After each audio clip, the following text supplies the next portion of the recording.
Tahu nggak guys, suku terbanyak pencetak sarjana di Indonesia itu adalah suku Batak.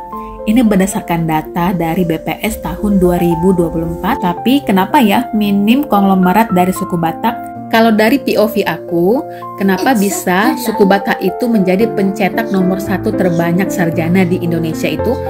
Karena orang Batak itu punya prinsip anak koki do hamoraun diau.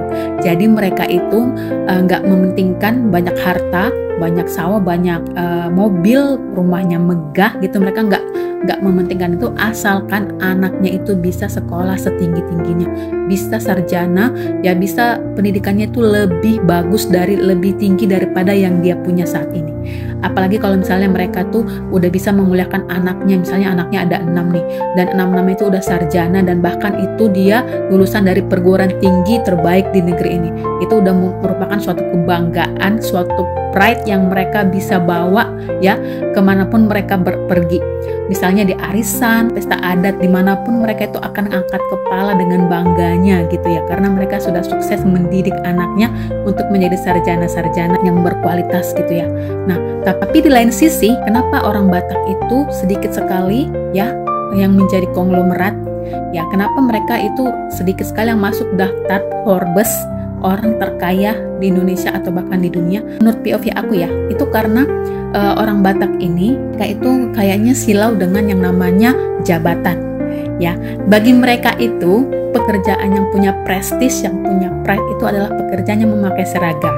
Hela nih, hela ya. Untuk yang hela, kalau misalnya helanya itu udah punya pekerjaan sebagai polisi, punya dokter, atau mungkin pengacara, atau tak mungkin tentara, macam segala jenisnya itu ya, mereka tuh kayak punya kebanggaan banget. Pokoknya yang pakai seragam itu tuh kayaknya udah yang paling best gitu ya. Nah, sama halnya dengan parumain ya. Kalau misalnya mereka itu udah dapet parumain yang PNS, yang punya seragam PNS tuh, itu kayak udah prestis banget buat mereka, pride banget buat mereka gitu ya. Itu adalah mindset yang terbentuk ya dari turun temurun di adat suku Batak.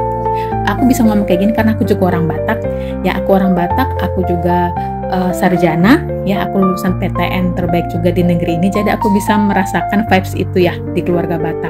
Tapi ini juga nggak bisa disalahkan, dan aku pengen supaya mindset ini bisa diubah supaya kedepannya itu kita para sarjana ya, sarjana orang-orang Batak ini nggak melulu pikirannya untuk pekerjaan yang prestis itu ya, yang berseragam gitu ya. Kita tuh harus bisa punya mindset menciptakan lapangan pekerjaan bagi orang-orang lain gitu ya. Kita bukan punya mindset untuk bekerja sama orang, tapi kita yang bisa menciptakan pekerjaan buat orang lain ya, supaya supaya makin banyak ya mencetak konglo-konglo di negeri ini suku Batak ya. Ayo kita suku Batak pasti bisa.